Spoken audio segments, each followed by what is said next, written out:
Today I'm evaluating Lucuma powder. It was sent to me by the company, I guess you pronounce it Indus Organics, and this is supposed to be a substitute for sugar. It looks like a powder and it's made from plant. Look at this texture. I would say the texture and the taste is slightly reminds me this powder. I'm not sure how to pronounce it.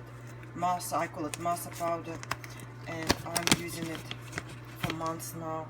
Look at this, very similar texture and very similar taste. This powder I add to my yogurt and smoothie. I did the same with Lucuma powder. I tried to add it to my coffee, I didn't like it. Today I tried to make my tapioca pudding, and I already added teaspoons of Lucuma powder. What I can tell is that you can see that it doesn't dissolve well. Look at the spoon, and you can see in spoon that this powder doesn't dissolve well. It dissolves pretty good in my smoothies, in my yogurt. In this recipe it didn't dissolve well, and I can just shake it and show you how it's going to be. So if I shake a little bit on the top, you can see it's just this kind of powder, and certainly changing the color of my tapioca pudding and changing the structure.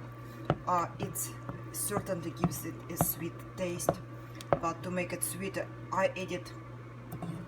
So let's talk about a recipe. Recipe calls for 1/3 cup of sugar. I added 2 full teaspoons of, I would call it a table teaspoon. I just was experimenting, and it's not as sweet as my family would like. I will be perfect with that.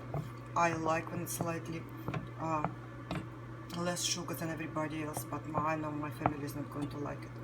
Anyway, if you try to be healthy and you try to avoid sugar, this is a great sugar substitute. Again, like I added to smoothies, I added to my shakes. I will certainly use it in my tapioca pudding.